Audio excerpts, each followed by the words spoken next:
Next നമ്മൾ പഠിക്കുന്നത് series L C circuit. ഒരു പ്രയാസമല്ല, എല്ലാം നമ്മൾ പഠിച്ചു, PhD എടുക്കാറായി. അപ്പോൾ അതുകൊണ്ട് ഇനി എന്തിനാണ് നമ്മൾ ടെൻഷൻ അടിക്കേണ്ട കാര്യമുണ്ടോ? സമാധാനമായിട്ടിരിക്കും. Series L C circuit. അപ്പോൾ നമുക്ക് ഓരോന്നായിട്ട് നമുക്ക് പഴയ കഥകളൊക്കെ പറയുന്നതിന് മുമ്പ് ആദ്യം LC സർക്യൂട്ട് വരയ്ക്കാം. L അടുത്ത C. ഓക്കെ, സീരീസായി ഇതിനെ പിടിച്ച് AC കൊടുത്തു. ഓക്കെ, ഇതാണ് ഈ പർട്ടിക്കുലർ ഇൻസ്റ്റൻറ്റിലുള്ള വോൾട്ടേജ് ആണ് V. ഈ പർട്ടിക്കുലർ ഇൻസ്റ്റൻറ്റിലുള്ള കറണ്ടാണ് I. രണ്ടുപേരുടെയും കറണ്ട് ആ ഇൻസ്റ്റൻറ്റിൽ അത് തന്നെ ആയിരിക്കും. നമ്മൾ ഓരോന്നായിട്ട് കണ്ടുപിടിക്കാൻ പോകുന്നു. ആദ്യം L onlyയുടെ കാര്യം പറയാം. നമ്മൾ പണ്ട് പഠിച്ച L only കേസ്. നമ്മളവിടെ വോൾട്ടേജ് ഇങ്ങനെയാണ് വരച്ചത്. വോൾട്ടേജ് ഇങ്ങനെയാണ് പഠിച്ചത്, കറണ്ട് ഇങ്ങനെ ആണല്ലോ. ആരാണ് ഹെഡ്? V head. എത്ര ഹെഡാ? 90 ഹെഡ്. എല്ലാം അറിയാം. ഓക്കെ, ഇനി അടുത്ത് കപ്പാസിറ്റർ ഓൺലി വരുന്ന കേസിൽ എങ്ങനെയാണ് പഠിച്ചത്? ഇതേ പടം. ഓക്കെ, വോൾട്ടേജിൻ്റെ കേസ് ഇങ്ങനെ തന്നെ. ഇതാണ് വോൾട്ടേജ്. ഇനി കറണ്ട് എങ്ങനെ പഠിച്ചത്? ഇങ്ങനെയാണ് പഠിച്ചത് അല്ലേ? ഇതായിരുന്നു കറണ്ട് ആണല്ലോ. ഇനി അടുത്തെന്താണ് പറഞ്ഞേ? ഇവിടെ കറണ്ട് ഇങ്ങനെയായിരുന്നു അല്ലേ? ആരാ ഹെഡ്? Current head. ഇവനായിരുന്നു ഹെഡ്. ഇതൊക്കെ നമുക്ക് അറിയാമെന്നുള്ള കേസാണ്. ഇനി നമ്മൾ ആരെയാണ് പഠിക്കാൻ പോകുന്നത്? Series LC circuit. അപ്പോൾ ഇവിടുത്തെ കേസിൽ ഈ രണ്ടുപേരിലെയും കറണ്ട് സെയിം അല്ലേ മക്കളെ? ഇപ്പോൾ രണ്ടുപേരിലെയും കറണ്ടിനെ ഞാൻ I എന്ന് വിളിക്കാം. ഇപ്പോൾ രണ്ടുപേരിലെയും കറണ്ട് ഇതാണ്. ഇത് കറണ്ടിൻ ഇൻഡക്ടർ ആവാം, കറണ്ടിൻ കപ്പാസിറ്റർ ആവാം. ഇത് കറണ്ടിൻ ഇൻഡക്ടർ ആണെങ്കിൽ വോൾട്ടേജ് ഇൻ ഇൻഡക്ടർ എങ്ങനെ വരയ്ക്കും? നിങ്ങൾ ഇൻഡക്ടറാണ് ഈ വരച്ചിരിക്കുന്നത്. അപ്പോൾ ഇൻഡക്ടറിൽ വോൾട്ടേജ് ആണ് എ ഹെഡ്. വോൾട്ടേജ് ആണ് ഹെഡ്. ഓക്കെ, എത്ര ഹെഡ്? 90 ഹെഡായിട്ട് വരയ്ക്കണം. ഇത് കറണ്ടിൻ ഇൻഡക്ടറാണ്. അപ്പോൾ വോൾട്ടേജ് ഇൻ ഇൻഡക്ടർ വരച്ചാൽ നിങ്ങൾ എങ്ങനെ വരയ്ക്കും? ഇങ്ങനെ വരയ്ക്കും. 90 ഡിഗ്രി ഹെഡായിട്ട് വരയ്ക്കും. Voltage in inductor. മനസ്സിലായോ? ഇനി ഇത് കറണ്ടിൻ ആരാണ്? കപ്പാസിറ്റർ എടുത്താൽ കപ്പാസിറ്റർ കേസിൽ ആരാണ് ഹെഡ്? കറണ്ടാണ് ഹെഡ്. വോൾട്ടേജ് ബിഹൈൻഡ് ആണ്. അപ്പോൾ if this is A current in capacitor, voltage in capacitor behind ആണ്. എത്ര ബിഹൈൻഡ് ആണ്? 90 ഡിഗ്രി ബിഹൈൻഡ് ആണ്. ഇത് 90 ഡിഗ്രി ഹെഡ് ആണ്. അപ്പോൾ ഇത് വോൾട്ടേജ് ഇൻ കപ്പാസിറ്റർ. അടിപൊളി അല്ലേ? ഇപ്പം നമുക്കിവിടെ എത്ര വോൾട്ടേജ് ഉണ്ട്? 2 വോൾട്ടേജ് ഉണ്ട്. അപ്പോൾ 2 വോൾട്ടേജ് ഉണ്ടെങ്കിൽ ഇത് രണ്ടിൻ്റെയും കൂടെ റിസൾട്ടൻ്റ് എങ്ങനെ കാണും? വലുതിൽ നിന്ന് ചെറുത് മൈനസ് ചെയ്യണം. ഇത് രണ്ടും ഒരേ ലൈനിലല്ലേ? അപ്പോൾ വലുതിൽ നിന്ന് ചെറുത് മൈനസ് ചെയ്യണം. അപ്പോൾ ഈ പിക്ചറിനെ മോഡിഫൈ ചെയ്താൽ നമുക്ക് എങ്ങനെ വരയ്ക്കാം? ഈ പിക്ചറിനെ മോഡിഫൈ ചെയ്ത് വരയ്ക്കാൻ പോവാണ് ഞാൻ. നോക്കൂ,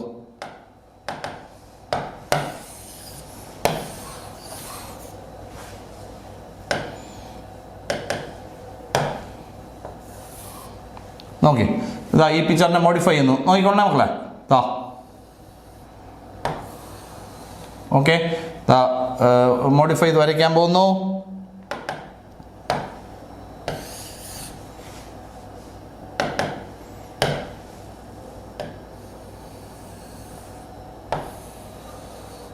നോക്കിക്കോളൂ, ഇത് കറണ്ടാണേ. ഇതാണ് കറണ്ട്. രണ്ടുപേരിലെയും കറണ്ട് ഇതാണ്. ഇതിനകത്ത് VL ഗ്രേറ്റർ ദാൻ VC ആണ്. VL ഗ്രേറ്റർ ദാൻ VC ആണെങ്കിൽ നെറ്റ് വോൾട്ടേജ് എന്ന് പറയുന്നത് VL മൈനസ് VC അല്ലേ വരൂ. അപ്പം നെറ്റ് എഫക്റ്റ് ഈ ഡയറക്ഷനിൽ വരും. അപ്പം നെറ്റ് എഫക്റ്റ് എന്ന് പറയുന്നത് ഇതാണ്. അപ്പം നെറ്റ് വോൾട്ടേജ് എന്ന് പറയുന്നത് ഇതായിട്ട് വരും. അതെന്ന് പറയുന്നത് VL മൈനസ് VC ആണ്. അത്ഭുത സംഭവമൊന്നുമല്ലല്ലോ. ഇനി നിങ്ങൾ നോക്കൂ, ഇതാണ് ഇവിടുത്തെ നെറ്റ് വോൾട്ടേജ്. ഇതാണ് നെറ്റ് വോൾട്ടേജ്. ഇവിടുത്തെ കറണ്ട് എന്ന് പറയുന്നത് ഇൻസ്റ്റൻറ്റേനിയസ് വോൾട്ടേജ് അറിയാം. ഇതാണ് ഇൻസ്റ്റൻറ്റേനിയസ് കറണ്ട്. രണ്ടും തമ്മിൽ എത്ര ഡിഫറൻസ് ഉണ്ട്? 90. ആരാണ് ഹെഡ്? വോൾട്ടേജ് ആണ് ഹെഡ്. ആരാണ് ഹെഡ്? വോൾട്ടേജ് ആണ് ഹെഡ്. ആര് ബിഹൈൻഡ്? കറണ്ട് ബിഹൈൻഡ് ആണല്ലോ. ഇങ്ങനെയാണെങ്കിൽ ഈ സർക്യൂട്ടിലെ വോൾട്ടേജിൻ്റെയും കറണ്ടിൻ്റെയും ഇക്വേഷൻ എങ്ങനെ എഴുതും? I = Im sin ωt എന്ന് ഞാൻ എഴുതിയാൽ പറയണം. ഈ സർക്യൂട്ടിലെ വോൾട്ടേജിനെ ഞാൻ എങ്ങനെ എഴുതും? ഇതാണ് കേസെങ്കിൽ വോൾട്ടേജിനെ ഞാൻ എഴുതും Vm sin ωt. പറ, ഹെഡാണ്. അപ്പോൾ ആഡ് ചെയ്ത് എഴുതണം. എത്ര ആഡ് ചെയ്ത് എഴുതണം? 90 ഡിഗ്രി. അപ്പോൾ π/2 ആഡ് ചെയ്ത് എഴുതണം. അടിപൊളിയല്ലേ? ഇനി നമുക്ക് ഈ സാധനമാണ് വലുതെന്നിരിക്കട്ടെ, VC ആണ് വലുതെന്നിരിക്കട്ടെ. അങ്ങനെയാണെങ്കിൽ എന്ത് സംഭവിക്കും എന്ന് ഞാൻ എഴുതി കാണിക്കാം. നോക്കിക്കോ, if VC is greater than VL ആണെങ്കിൽ VC യുടെയും VL ൻ്റെയും കൂടെ net effect VC minus VL അല്ലേ? അത് ഇങ്ങോട്ട് വരും. അപ്പോൾ ഞാൻ ഈ പടം മോഡിഫൈ ചെയ്താൽ ഇങ്ങനെയാണ്. നമ്മുടെ ഇവിടുത്തെ കറണ്ട് ഇതാണ്. അവിടെ വി എ സി ആണ് വലുത്. അപ്പം നെറ്റ് എഫക്റ്റ് ഇങ്ങോട്ട് വരും. അപ്പോൾ ഇതാണ് നെറ്റ് വോൾട്ടേജ്. ഇപ്പോൾ നെറ്റ് വോൾട്ടേജ് അതെന്ന് പറയുന്നത് V C minus V L ആണ്. ഇപ്പോൾ ഈ സർക്യൂട്ടിൽ ആരാണ് ഹെഡ്? കറണ്ടാണ് ഹെഡ്, വോൾട്ടേജ് ബിഹൈൻഡ്. യവന്മാർക്കിടയ്ക്ക് എത്ര ആംഗിൾ ഉണ്ട്? 90. അപ്പം ഞാൻ ഈ സർക്യൂട്ട് ഇതാണ് കേസെങ്കിൽ ഞാനിവിടെ കറണ്ടിൻ്റെ equation I = Im sin omega T എന്ന് എഴുതുകയാണെങ്കിൽ വോൾട്ടേജിനെ എങ്ങനെ എഴുതണം? ബിഹൈൻഡ് ആയിട്ട് എഴുതണം, 90 ഡിഗ്രി ബിഹൈൻഡ്. അപ്പോൾ എങ്ങനെ എഴുതണമെന്ന് പറഞ്ഞാൽ മതി. Vm sin ഒമേഗ ടി -π/2 എന്നെഴുതണം. അടിപൊളിയല്ലേ? ഇപ്പോൾ ഇതാണ് നമ്മുടെ സിറ്റുവേഷൻ. ഓക്കെ, അടിപൊളിയല്ലേ? അപ്പം നമ്മൾ ആ രീതിയിൽ ഇക്വേഷൻസ് എഴുതേണ്ടി വരും. അപ്പോൾ ഇങ്ങനെ നമ്മളിപ്പോൾ ഏത് സർക്യൂട്ടിനെയാണ് പറ്റി പഠിച്ചത്? സീരീസ് എൽ സി സർക്യൂട്ടിനെ പറ്റി. അപ്പോൾ നിങ്ങൾ ജനറലായിട്ട് പറഞ്ഞാൽ ഇവിടുത്തെ വോൾട്ടേജും കറണ്ടും തമ്മിൽ എത്രയുടെ ഡിഫറൻസ്? 90യുടെ ഡിഫറൻസ്. അതെ, ആര് ഹെഡ് ആര് ബിഹൈൻഡ് എന്ന് ചോദിച്ചാൽ ഇപ്പോൾ രണ്ടിലും വോൾട്ടേജും കറണ്ടും തമ്മിൽ 90യുടെ ഡിഫറൻസ്. ആര് ഹെഡ് ആര് ബിഹൈൻഡ് എന്ന് പറഞ്ഞാൽ ഇപ്പോൾ വി എൽ ആണ് ബിഹൈൻഡ് കൂടുതലെങ്കിൽ, വി എൽ ഗ്രേറ്റർ ആണെങ്കിൽ ആരാണ് ഹെഡ്? Voltage head. ഇനി വി സി ആണ് ഗ്രേറ്റർ എങ്കിൽ ആരാണ് ഹെഡ്? Current head. അപ്പോൾ അങ്ങനെ പറയേണ്ടി വരും. Anyway the angle between voltage and current is 90. Okay, അപ്പോൾ നമ്മൾ ഈ കറണ്ടിൻ്റെ വോൾട്ടേജിൻ്റെ ഇക്വേഷൻ ഈ രീതിയിൽ എഴുതാം, ആ രീതിയിൽ എഴുതാം, നിങ്ങൾക്ക് ഇഷ്ടമുള്ള രീതിയിൽ എഴുതാം. ഓക്കെ, അപ്പോൾ ഞാൻ ഫുള്ളും ഇറൈസ് ചെയ്ത് കളയട്ടെ. ഇതിനകത്ത് എന്തെങ്കിലും ബുദ്ധിമുട്ട് വന്നെങ്കിൽ ഇപ്പോൾ പറഞ്ഞോണം. ഒരു പ്രയാസമുള്ള കേസല്ല, സിമ്പിളായിട്ട്. ഇത് ചോദിക്കാനും ചാൻസ് ഇല്ല, ജസ്റ്റ് അറിഞ്ഞു പോവാം. സോ സീരീസ് പറയൂ, series L C circuit connected to AC. So L, then C connected to AC. No problem. Then see, at this instant the voltage is V, at this instant the current is I. You have to get equation for both. Okay, you have to get the angle between them. Okay, ഇതൊക്കെയാണ് സംഭവങ്ങൾ. So before that I shall remind, see, AC circuit containing inductor only. So phase diagram, if this is a voltage, the current will be like this. So voltage is ahead. The angle between voltage and current 90, no doubt. Then AC circuit containing capacitor only. So phase diagram. Okay, if this is a voltage, then current is ahead. നമ്മൾ പഠിച്ചതാണ്. Current is ahead. The angle between is to 90. So current is ahead. ഇത്രയും അറിയാം. Now you consider a series L C circuit connected to A C. The instantaneous value of voltage is V. The instantaneous value of I is I. The instantaneous value of current is I. It is same for both the components. Then see, I am using phase diagram. If I is a current in both the components, the voltage across inductor can be represented as, see, the voltage in inductor is ahead by 90. So this is a current in inductor. Okay, so voltage in inductor will be ahead. So voltage in inductor is like this. Then if this is a current in capacitor, how will you represent the voltage in capacitor? You see, this is a case of capacitor. In the case of capacitor, voltage is behind 90, behind by a phase of π/2. See, this is a current in capacitor. Voltage in capacitor will be like this. Okay, voltage in capacitor behind. So this angle is 90, this angle is also 90. Any doubt? Then how many voltages are there? 2 voltages are there. How can you find the resultant? Bigger one minus smaller one. Why? Because they are along the same line in the opposite direction. Okay, so if now VL is greater than VC, if VL is greater than VC, then net voltage will be what? VL minus VC. It will be in the same direction of VL. So I can modify the diagram. See, this is a current, then VL is greater than VC. So net voltage will be what? VL minus VC. Okay, this is a net voltage. So net voltage is V. It is ahead. So net voltage is ahead of current. Then what is the next one? If VC is greater than VL. How can I modify the diagram? If VC is greater than VL. So, current is like this. This is a current. Then, VC is greater than VL. So, net effect will be this. Okay. So, this is a net effect. It will be equal to VC minus VL. VC minus VL. No problem. Okay. Then, see, in this, if this is a case, voltage is ahead. Then, if this is a case, what is ahead? Current is ahead. What is angle between current and voltage? 90, no doubt. Then, if this is a case, current can be represented as Im sin omega t. Then tell me how will you represent voltage? Voltage is ahead by pi by 2. So, tell me Vm sin, say, omega t plus pi by 2. Is it clear? Then, if this is a case, I am representing the current as Im sin omega t. Then how can you represent voltage? Voltage can be represented as para Vm current current ആണ് ahead, voltage behind ആണ് sin omega t minus pi by 2. Okay, clear? So what is the angle between instantaneous current and voltage? See, angle between voltage and current is 90 in both cases. What is ahead, what is behind? You don't mention. So voltage and current differ by a phase of phi. That phi is 90 here. Am I right? Voltage and current differ by a phase of phi. So that phi is what? 90 degree in this case. So if VL is greater, voltage is ahead. If VC is greater, what is ahead? Current is ahead. ഇത് ഓർത്ത് വെച്ചോണം. ഇനി നമുക്ക് ഇവിടുത്തെ എന്താണ് വേണ്ടത്? Impedance വേണം അല്ലേ? സർക്യൂട്ടിൻ്റെ impedance വേണം. നമുക്ക് ഇമ്പിഡൻസ് കണ്ടുപിടിക്കാം. പ്രയാസമൊന്നുമില്ല, ഒരു പ്രയാസവും നിങ്ങൾ പെടേണ്ട. ഇതാ നമുക്കിവിടെ ഈ സർക്യൂട്ടിൻ്റെ ഇമ്പിഡൻസ് അല്ലേ വേണ്ടത്? അത് നമുക്കിപ്പോൾ ചെയ്യാം.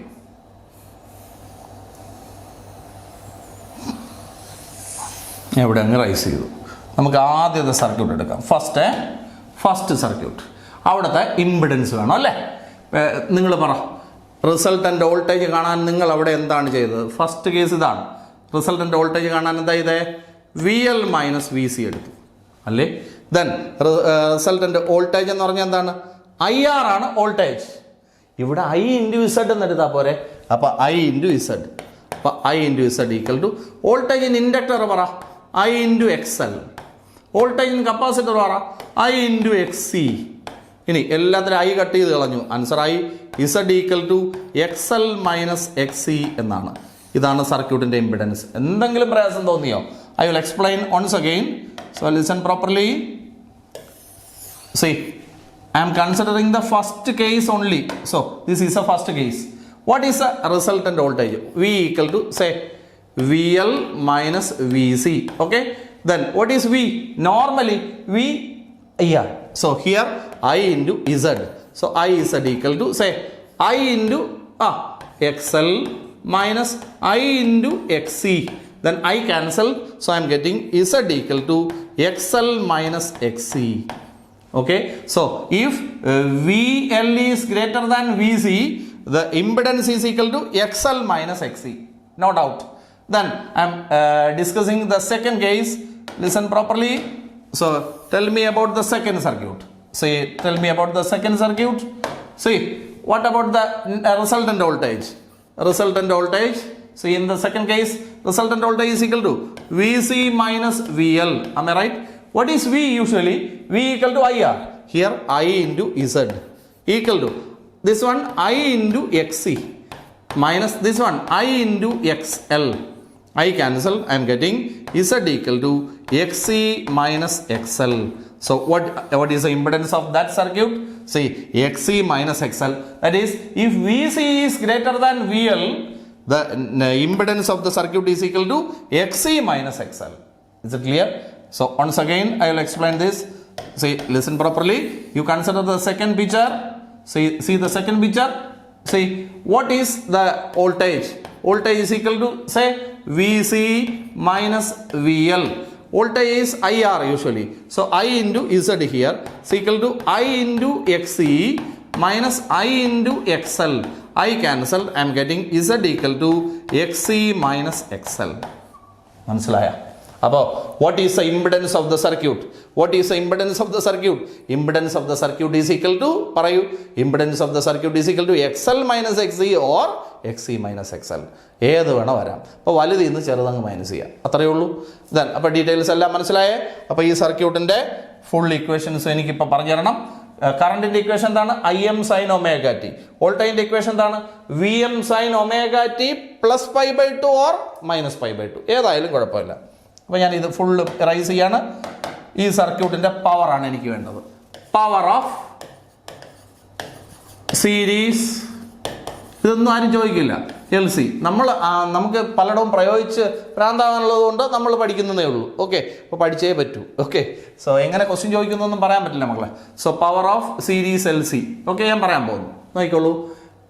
Instantaneous value of current is say IM sine omega T. ഒരൊറ്റ പ്രാവശ്യം പറയൂ, ഒന്നിൽ കൂടുതൽ പ്രാവശ്യം പറയില്ല, കാരണം ഇത് കഴിഞ്ഞ ഡെറിവേഷൻ തന്നെയാണ്. So instantaneous value of voltage is equal to VM sine പറ ഒമേഗ ടി, ഏതെങ്കിലും ഒന്ന് പറ, പ്ലസ് ഓർ മൈനസ് ഏതെങ്കിലും പറ. മൈനസ് എടുത്തേ, മൈനസ് എത്രയാ? π/2, ഏതെഴുതിയാലും പ്രശ്നമില്ല. Then what is the instantaneous value of power is equal to current into voltage. ഒരു പ്രയാസമില്ല. കറണ്ട് എന്താണ്? IM sine omega T into voltage എന്താണ്? VM sine omega T minus π/2. Then power is equal to, പെട്ടെന്ന് പറയണം, VM sine omega T into sine omega T minus π/2. No problem. Sine A minus B ആണ് ഇവിടെ കിടക്കുന്നത്. പെട്ടെന്ന് പറ, sine A cos B minus cos A sine B എന്നാണ്. Okay, അപ്പോൾ ബാക്കി പെട്ടെന്ന് പറയും. Power is equal to IM VM sine omega T into, പെട്ടെന്ന് പറ, sine A cos B minus cos A sine B. അല്ലേ, സൈൻ 90 എത്ര? 1, കോസ് 90 എത്ര? 0. അപ്പോൾ ആദ്യത്തെ ടേം പോയി. So power is equal to IM VM sine omega T into ബ്രാക്കറ്റിനകത്ത് ഇനി എന്തേ ഉള്ളൂ? ഇത് 0, ഇത് പോയി. അപ്പോൾ ഇനി ബ്രാക്കറ്റിനകത്ത് സെക്കൻഡ് ടേം മാത്രമേ ഉള്ളൂ, minus cos omega T into 1. Okay, so ബാക്കി ഞാൻ ഇവിടെ എഴുതാം. പവർ ഈസ് ഈക്വൽ ടു, പറയൂ, മൈനസ് വരും അല്ലേ, minus IM VM sine omega t cos omega t, sine omega t cos omega t. ബുദ്ധിമുട്ടായിട്ട് തോന്നിയോ? ഇനി അടുത്ത നമ്മൾ എന്ത് ചെയ്യും? ഇവിടെ 2 ഇടും, അവിടെയും 2 ഇടും. ഇനി 2 sine A cos A form അല്ലേ.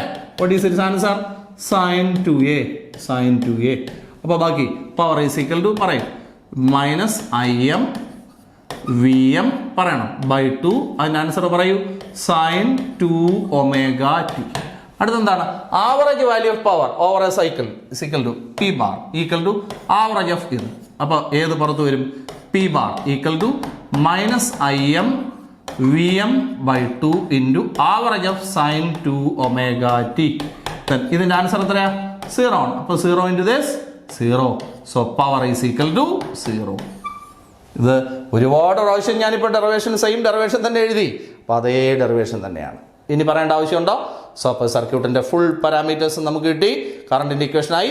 വോൾട്ടേജിൻ്റെ കറണ്ടിൻ്റെ ഇക്വേഷൻ പറയൂ, I equal to IM sine omega T. വോൾട്ടേജിൻ്റെ ഇക്വേഷൻ പറയൂ, VM sine omega T plus or minus π/2. ഇനി അവിടുത്തെ പവറിൻ്റെ ആൻസർ 0. ഓക്കെ, വോൾട്ടേജിനും കറണ്ടിനും ഇടയ്ക്കുള്ള ആംഗിൾ φ എത്ര? π/2. പിന്നെ വേറെ എല്ലാം പറഞ്ഞോ? ഇസഡിൻ്റെ ആൻസർ XL മൈനസ് XC വരാം, XC മൈനസ് XL വരാം. ഓക്കെ, അപ്പോൾ ആ സർക്യൂട്ടിൻ്റെയും ഡീറ്റെയിൽസ് എല്ലാം ആയി. ഇനി നമുക്ക് അടുത്ത ഒരു സംഭവം കൂടെ പറയാം, ഒരു അടിപൊളി സാധനം. അത് എക്സാമിന് ചോദിക്കാനും ചാൻസ് ഉള്ളതാണ്. ഓക്കെ.